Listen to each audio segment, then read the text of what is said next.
All right, Eric, we're back. Back at it. Another one. We were just sitting down before we decided to record this, and we were talking about some of the things that we felt like were being misportrayed in tech sales, and I think some of the things that we wish that we knew before we got into it. I personally see a lot of people on LinkedIn, on YouTube, on TikTok, talk about like the glamorous things, right? All the things that are great about tech sales. There's plenty of great things, but they also come with certain downsides, or at least things, maybe not necessarily downsides, but things that you should consider when you're breaking in, or kind of like just have this holistic overview of like what you're getting into. So in this video, we want to spend a little bit of time talking about the things that we wish that we knew before we got into tech sales. Obviously, there's lots to uncover. I think the first thing we can sort of jump into is carrying a quota. Before we get into that, though, I'll throw it over to you. Yeah. Maybe preface a little bit more. But lots to uncover. That's definitely, the most major question I always get is like, what's it like to carry a quota? And I think it also speaks to our differing backgrounds. I came from a 9-to-5, very comfortable engineering job, steady, limited upside, but never like living hand to mouth or anything like that, obviously, and fortunate for that. But I think a lot of people, see sales, tech sales in particular, as like this glamorous thing. You got influencers taking pictures of like working remotely in Central America. You've got some making outrageous claims that they're making 300K their first year in tech sales. You have other people that are, I would say, still more moderate, but portray this picture of like, I have complete time flexibility. I can work anywhere and any time that I want. And we're definitely going to dispel some of those as well. But all that to say, I think it's not meant to discourage anyone from doing this. I don't think we change our career path by any means. But just setting the stage. And I think as that starting point, like you mentioned, definitely talking about what it's like to carry a quota, like psychologically. That's a huge one that I think people naively get in, and they're like, oh, I've got this 80K OTE. I'm going to smash it out of the park. And then month one, while you're ramping, or month two, maybe you miss just slightly. And now tons of fear, doubt, uncertainty creep in. But I'll hand it to you for your thoughts. Yeah. No, I agree. I think we both came from sports backgrounds, so we were probably a little bit more used to it than the average person. But I do see this trend happening a lot. I mean, we've helped hundreds, close to 1,000 students like break in, be successful in tech sales at this point. And so we see this trend happening a lot with people that and we try to like preface this as much as possible. We try to explain to people like, hey, this is what you're getting yourself into. This is what you need to prepare for. Like, your first 30 days aren't going to be glamorous. You're going to be putting in extra hours. But it is sort of like this race against time where, if you aren't necessarily used to that, or even for us, we were used to being measured constantly, like doing sports, different things. But even for me, it was a little bit of a shock getting into it. Like I actually thought it was going to be the easiest thing in the world. And I got a little bit lost in the sauce in my first couple of months. And I saw other people like doing better than me. And I think like the stress hit the second month in, where I was like, oh snap, this is like a real thing. I actually had like a quota. I'm outside of my ramp period now. And if you don't hit that number, I mean, I saw people literally getting laid off. And like, I don't want to like make it all doom and gloom, but I think it's a very real reality. It's like, you can have an amazing quarter, and if you just completely bomb the next quarter, I mean, there's a real risk like you getting put on like an action plan, a performance improvement plan, and where the next step is you getting fired.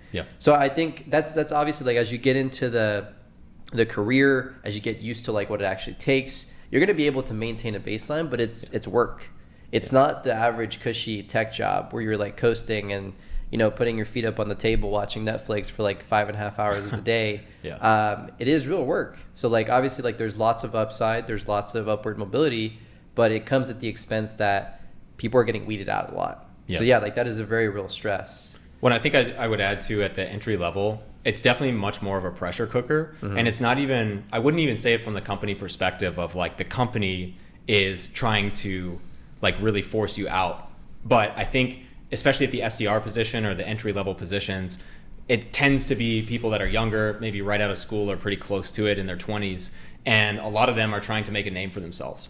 So I think it's also a self-reinforcing cycle of competition. And it's not like cutthroat, you shouldn't be, stabbing people in the back and all of these different things. But there's a lot of different elements of pressure you're not exposed to in addition to the quota. It's like, honestly, I think almost secondarily, it's like, even what people don't realize is even if you hit 110% of your number, well, if my peer Chris is at 150 and he's the one getting all the praise, and I worked my ass off for 60 hours a week this last month to hit my SDR quota, I still feel pretty irrelevant, even though I'm succeeding by all metrics. So I think that's an interesting dynamic, and definitely speaking to like the 9-to-5 world, you know, again, this is not speaking to the person that loves their 9-to-5 job, that wants to promote on, you know, the path that they're on, whether it's engineering or, you know, technician or banker or whatever. You know, if you're actively looking at tech sales, you have probably figured out how to more or less get your job on autopilot, say the right things, do the right things, you know, update the right,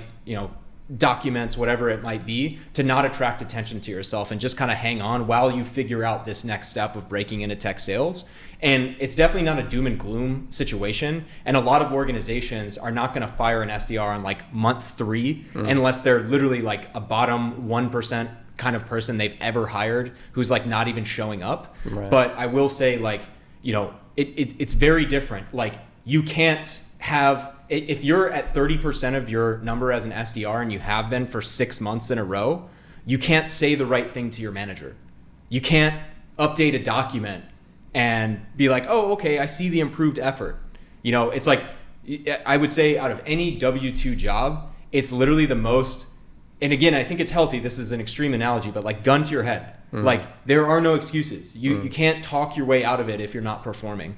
And I think that's one thing that, you know, again, we're going to talk about the other side of this as well, but just paints an extreme example. And this translates to many different things, whether it's breaking in, whether it's people in their career, you know, mid-level, high-level, etc. I do think once you kind of build a name and brand for yourself, you get your routines in place, that stress and that pressure, all of these different things, you get used to it, one, and it also is not as intense when you kind of get to these mid and higher level account executive roles where it's like, hey, we hired you because you're an expert, do your thing. Yeah. And as long as at that point, once you've proven yourself, you do get a little bit more of the time freedom and all of these different things. But certainly at the SDR level, and maybe as like a closing point for people in the SDR position or trying to break in, it's like, you know, I think this transitions to our next point as well, which is like, no one is coming to save you. So it's like, hey, you can send that great email to the recruiter. You can have that great first round interview and all of these different things. You can know someone at the company who referred you in, but if it gets to the final round of a cold call exercise and you haven't prepared and you don't execute well, you're not getting the job. Yeah. Like, there's not someone that wants to take a chance on you, especially right now when there's so much talent on the market. And this obviously translates to the job, and I'll hand it back to you. But, you know, once you're in, it's great.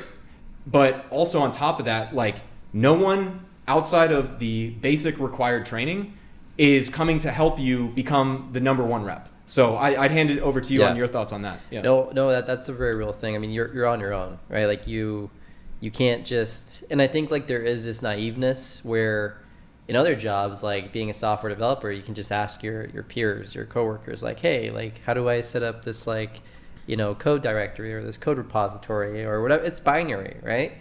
But like, sales is an art to, like, obviously, like, there are scientific things to it and there's things that you can do that will make you a better seller from an admin perspective. But I think, like, I went into it expecting, oh, I'm just going to go put time on all my top performers' calendars, and they're going to tell me everything they're doing, and I'm just going to use it, right? Yeah. And like, that's definitely, like, you definitely should meet with the top performers, but I think there is this naiveness that they're going to tell you everything. They're just going to, like, this brand new person that just started, they're going to give you all their secrets that's making them top performers, that's allowing them to coast to a certain extent. Like, that's not it. Yeah. And so honestly, for me, it taught me a really, really valuable skill, something that I do every single day now, is like, I had to go out and figure it out on my own. Yeah. And so I had to learn the tools. I had to, like, I found myself asking these people, like, hey, what are you using for, like, your messaging? And I would get, like, these surface level questions. I'm not doing anything out of the ordinary. And then that literally was like, there has to be something, right? Yeah. So I literally taught myself Salesforce. I taught myself Outreach. These are all, if you're not in tech sales today, these are all tools that are part of, like, the average or typical tech stack. Yeah. And so in that sense, like, I know these tools so well now that I literally taught myself how to actually find the reports, how to look at, like, even things that were private to them only. I now know how to find those things, how to consistently have a pulse on, like, what's working inside the business, what messaging is working. I had to Frankenstein things together. And so I think like you need to, yeah, like exactly what you said, nobody is coming to save you. You need to figure this stuff out on your own. But it teaches you such a valuable lesson, but it's also like the stress of kind of like having I mean, you are kind of like in a race against time. You got to figure it out before you get past like the 4, 5, 6 months where, you know, you're maybe only doing 30 to 40% of your number. But the quicker you get to that, yeah, the quicker you'll start performing. Yeah, and I think there's so many ebbs and flows. Like, again, this isn't meant to discourage anyone, but it's like, for instance, like take sports as an example, right? Like in the off season, even in the NFL, they have 2-a-days in the summer. And when they're first getting back into things, it's the absolute most intensive time of training and whatnot. Yep. You will get to a point where it's time to just execute. You know, you're having softer practices during the season and really focusing all your efforts around game time situations. So that will come with ease. But I think tying these 2 points together as well, and like said another way, I know we talked about, like, this is the most individual job you will ever have. Like, this is the most sink or swim job that you can have. And I enjoy that type of pressure and situation. And I think, you know, tying these 2 first points together, especially when you come in, you've never had a quota, it is intimidating, and it forces you, if you take it well, I think, to work really hard and probably overdo it for the first 6 to 12 months. But in doing that process, if you're really working that hard, you get used to kind of, you know, if you prove to yourself that you can hit your quota, that's great. And then also you'll catch yourself about, I don't know, 8 months to a year and a half in and be like, wait, why am I working so hard? You know, you'll have a week where maybe you went on vacation Thursday and Friday, and then at the end of the month, you also had another 2 vacation days, and you realize you still exceeded your quota. And you're like, wait, why am I working so hard? But what you've done in the meantime is work so hard that you've recognized patterns, you've systematized your process, you started to get way more organized, and that's when it really clicks into place. But it's just, you know, I think I've obviously, given how many people we coach at higherlevels.com, it's like this kind of talk track is really appealing to the person that naively like wants to break in, and they're like, oh, like I just got a referral from a friend, like, should I reach out to anyone else at the company?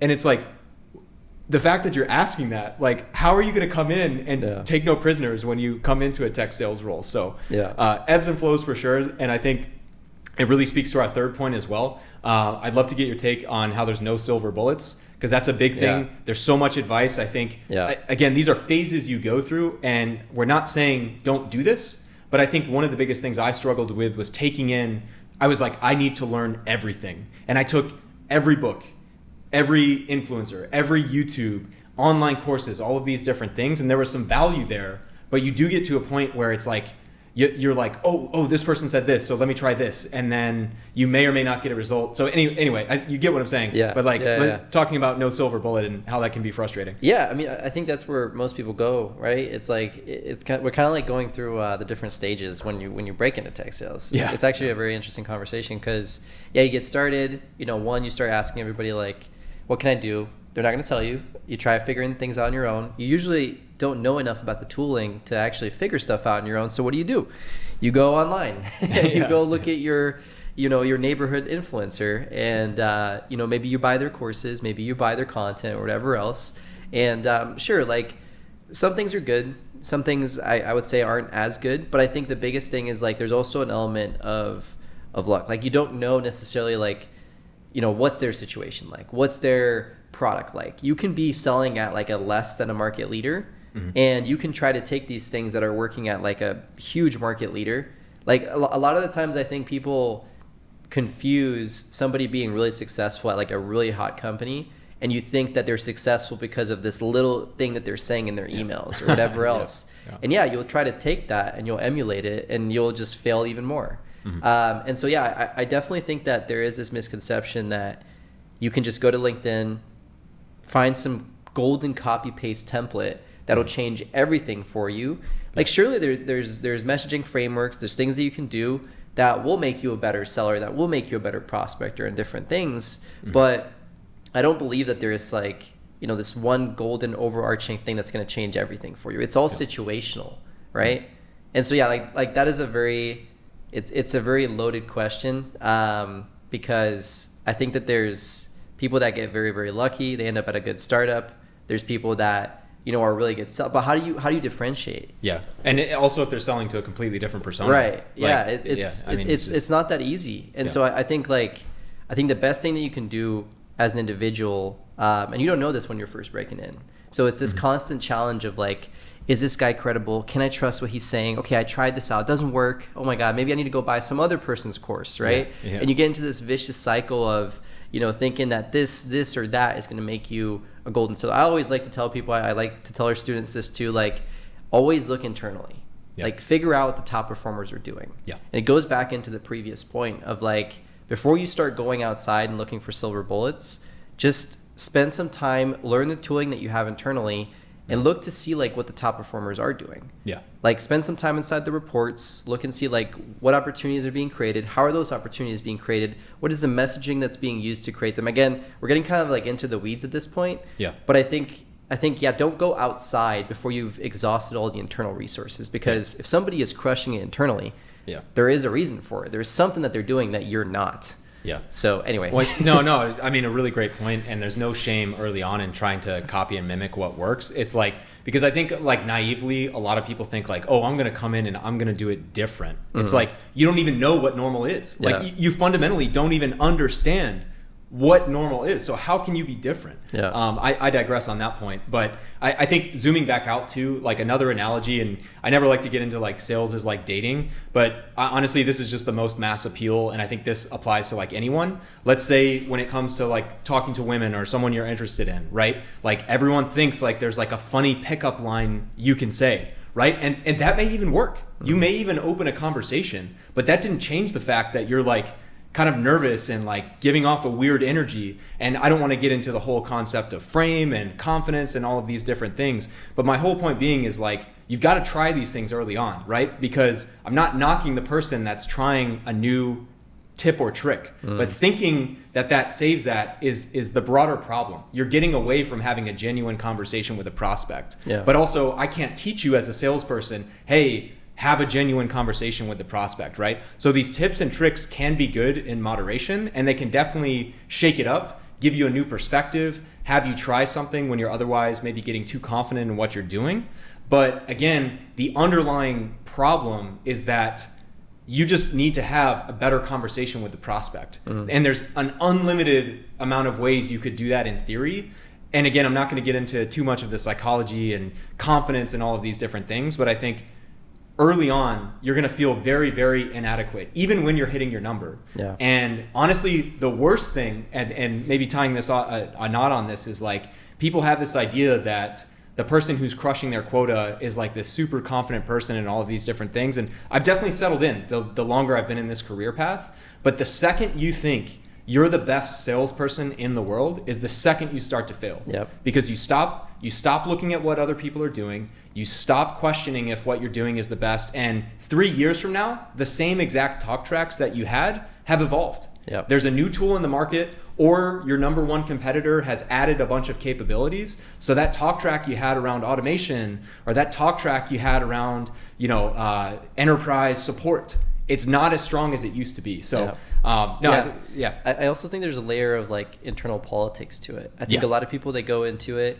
and again, everything is so situational, right? And I think that's another topic to even talk about, is like, there is no single one golden way to get into this and just like absolutely crush it. Every single company is different. Every single, like corporate structure is going to be different. The internal politics, all those different things. But I think there's also a lot of value in understanding that, how you get into it with different folks. Like internal networking, for instance, is a huge thing.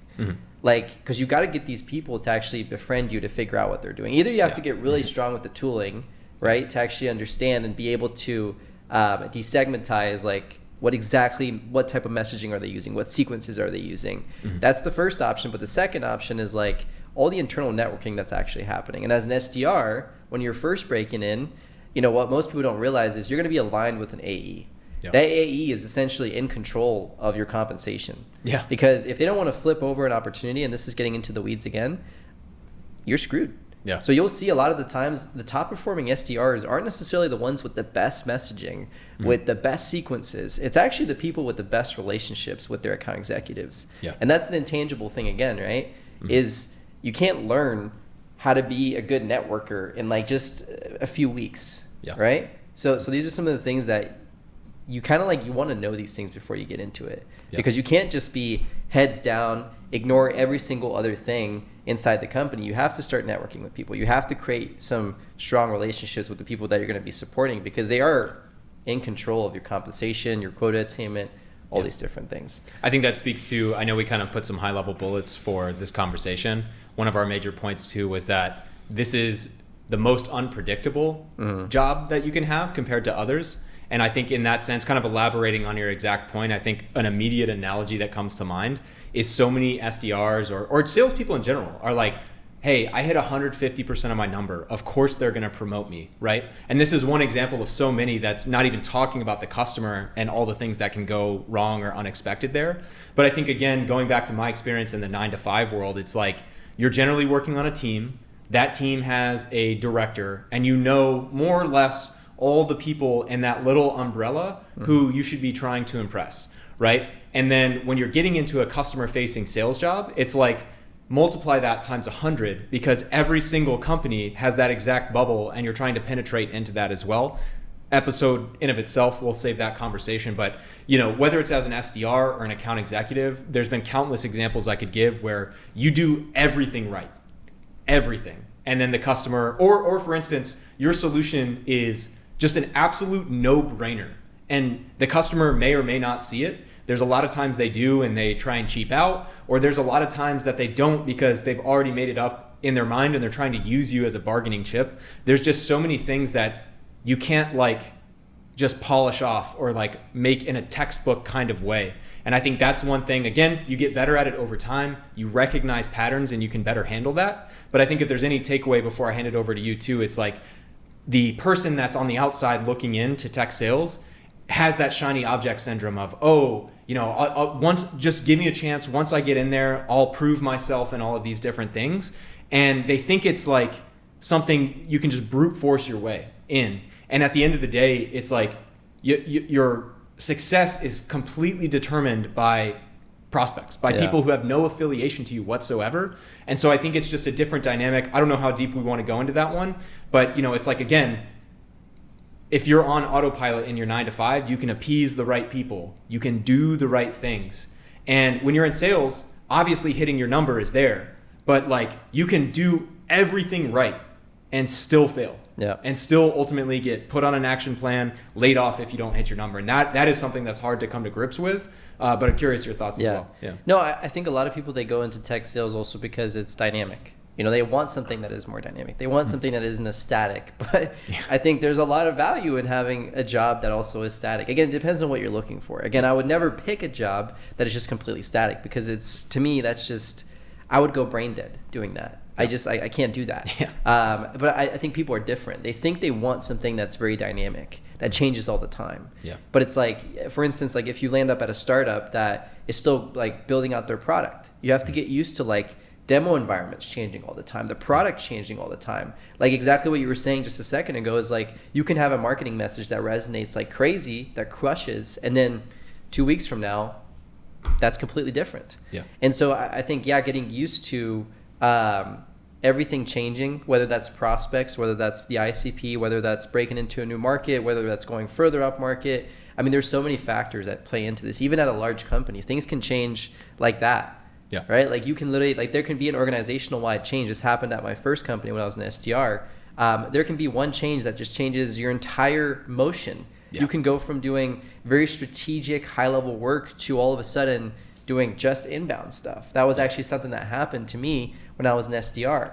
And so like, getting used to that nature of everything is random. Yeah. Like that really is just the situation. You're not just building out a software where it's a linear path. You kind of got to go. It's not just like, you're not just going like this. You're almost like going backward and up and down, and like it's pretty crazy. Yeah. So I definitely say there's a huge misconception that people want something that is dynamic, that is different, that is challenging, but they sort of like underestimate what that means. Yeah. No, and I think like last example on that comes to mind too is like sports as an example. Especially like, for instance, me being a goalie in a team sport. You can go as deep as understanding, hey, this person shoots to the top left corner 37% of the time. They do the bottom right 54% of the time. All of these different things. Like, it's not to say this is impossible and it's overwhelming. You're still kind of playing in a controlled game. But the day-to-day and the exact thing that your opponent, for lack of a better word, can do at any time, while you want to get to a point where you have it pretty well tracked and like somewhat predictable, but you can just never guarantee 100% of the time that they're going to do what you want, that everything's going to come into place. There's just so many factors that you just have to get comfortable not knowing. Like there's not a good answer here, right? Yeah. Like it's not like, and as an example, like as a former engineer, if I deliver on this job on time, no matter all of the shit that happened from start to finish, as long as we hit that deliverable date and the customer's happy, we're good, right? Like this goes before we've even landed a contract, and you may have the best sales sequence in the world, you may have the best conversations, you may run a dynamite proof of concept, and the company decided to lay off 15% of its employees, all of which was the team that you were working with, and all further automation and spend has now been cut effective immediately. Yeah. And those are very real things I've experienced, and I'm sure if anyone has any tenure in sales, it just happens. Like it is what it is. You just have to prepare for the unknown and deal with it. So, yeah. No, I would say almost like segueing into the next point is like dealing with rejection is a real thing. Yeah. And it almost ties back into the other one. Like everything is unpredictable. And you kind of have to get used to that. You also have to get used to rejections in the sense that like you can't just change up your strategy all the time. But I see that happening a lot, right? It's like, again, we're going through all these different levels of like what the typical new salesperson goes through. Yeah. But yeah, like you get started, you try these things out, they don't work. And you try to change everything up until you get to some sort of like magic bullet. Maybe it'll work like once or twice. Yeah. And then you put it in place and then it doesn't work. Mm-hmm. And so getting used to rejection, both mentally, but also strategically in the sense that like you're trying to create your own workflows. You're trying to create something that gets you as close to a baseline as possible, even though you do have a lot of these unpredictable factors. Mm-hmm. But you have to get used to people saying no. You have to like actually understand the meaning of like the regression to the mean. Yeah. Because you can have 10 people or 50 people say no. It's a numbers game at the end of the day. Yeah. But if you have like 3 people saying yes, those are amazing numbers. Yeah. Like those are literally incredible numbers, right? Yeah. But for the average person that isn't in sales, they're like, what? Like I only have like this few people actually like wanting to talk to me. Like, so I think getting used to that too.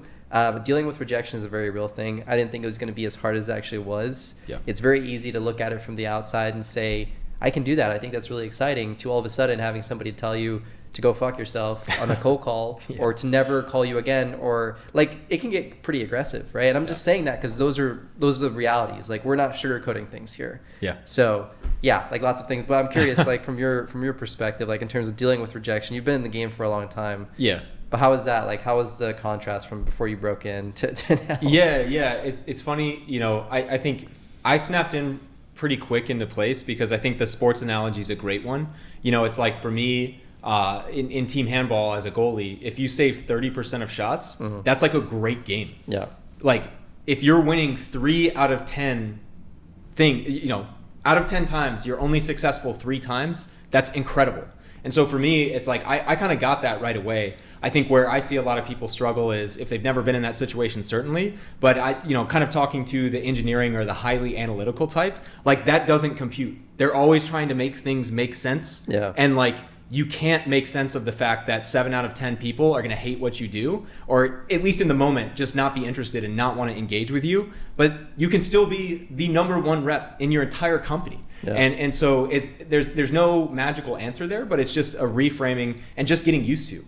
But I think, if there's anything for tech sales, then obviously I wouldn't change what I want to do. And I kind of symbolically wore my engineering shirt today, just as a shout out to the career that I will never go back to. Like, if you can get used to that, it always gets easier over time if you dive in head first. And 2, it's like, again, the other side of that is like, I'm not going to make tech sales sound like it's easy, but I will say having, numerous friends in engineering and like being around some people that are at some of like Ivy Leagues and all of these different things through my network, it's like I see some people in those situations that like if they fail or they say one thing wrong or they think they made themselves look stupid in public, they'll think about it for like 3 weeks, and like I can get over that in 10 seconds if not even, like I don't even feel it anymore. Yeah. And I think in that way, you can't go overconfident and swing too far the other way, But I think like that's a superpower that like people don't understand. It's like, it seems like, you know, God, is there just a way I could do this without rejection? It's like the answer is no. But it's like kind of like that's the point. It's like if you can learn to deal with that, you can get paid $300,000+ a year for doing this job. And that was that motivation, and also combine that with the frustrations I had in a normal 9-to-5 job. That's all I needed, you know? And I think it's different for everyone. You don't have to have that to break in, whether you're competitive, whether you're fed up with being stagnated in a career where you have no upside. It's just like, if nothing else, the motivation to improve your career and learn a skill set that is pretty unique, and I think one that also sets you up for many opportunities in life, like you just got to focus on that, and the day-to-day stuff like can't get to your brain. So that's kind of my thoughts on it, I guess. No, 100%. I think we've obviously shit on tech sales quite a bit here. But like there's a reason why we're still doing it. Yeah. Okay? So maybe even like flipping the script a little bit and talking about like the good things. Yeah. Like all these things are, I say this all the time, but I look at even sales or tech sales or whatever other part of sales that you're in, I look at it as like personal development in disguise. Yeah. All these things are so uncomfortable, but they will make you better in almost every single way in so many different ways of your life. Yeah. So like it's tough because as humans, we're conditioned, and I don't want to get too philosophical here, but like we're just conditioned to be super comfortable. Yeah. Right? We avoid conflict. We don't want to get into these situations. Yeah. We don't want to like work harder than we have to. We always look for the easiest way out. And so, yes, tech sales is a very challenging path. It's harder to break into than like the average path. I guess there's like, you know, it's easy in some ways, harder in other ways. Yeah. But I think there's challenges associated with every single level of tech sales. Yeah. But the reward is on the other side of it. Yeah. Like once you figure out how to properly emulate, how to properly like analyze data, how to actually like network with people, how to deal with rejection. Yeah. I mean, those are skills that you can take into every other aspect of your life. And 100%. So I think there's also this isn't to change the topic at all, but people like to say, oh, sales is the best skill set to go into entrepreneurship because entrepreneurship is dynamic. It requires so many different aptitudes and skill sets. But I think it's mostly going through these different stages that makes you really, really strong to not just go into entrepreneurship, but to do whatever else you want to do in life. Yeah. Because these skill sets are things that, yes, they'll make you a better person. I personally believe that I am a better person today. I can communicate better. Yeah. I can talk to people better. I can make better win-win scenarios because of the skills that I've learned out of sales. Yeah. So like there is a lot of pros of going through all the cons, if that makes sense. But I'm 100%. Curious, like from your perspective. Yeah, no, there's 100%. A reason why we're doing it, right? No, I think this is a great conversation because we wanted to highlight, just be authentic. Like just because we said these things exist doesn't mean I would change anything at all. I would not want to do anything else. And like I think that's honestly, if you've made it this far, like those things will never go away. But you learn to deal with those, and I think there's so many examples I could give. But whether it's financially, forget the personal reward of the W-2 income. It's like I've even found as an engineer, it's like how much I used to scrutinize my own personal budget, and it's not like I'm like balling out now by any means. But it's like, why am I trying to save $2.50 with this coupon when I could actually just go and make more money? And it's very reinforcing and motivating in that sense. When you are progressing, when you are starting to make, progress and have some good paychecks here and there. And I also think on the flip side too, it also humbles you in a good way because it's like, to be fully transparent, like the beginning of this year, I've had an incredible start to the year financially because of deals that took a year to finally get to where they were. But I've been doing this long enough to where I don't think that makes me amazing.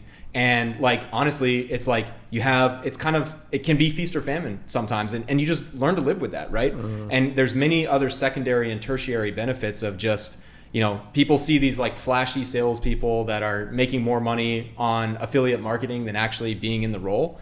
And they're driving Lamborghinis. And I mean, come on, those are clearly scammers. It's like a joke. Yeah. But I do think like there are people that are killing it in tech sales and they're not in your face about it.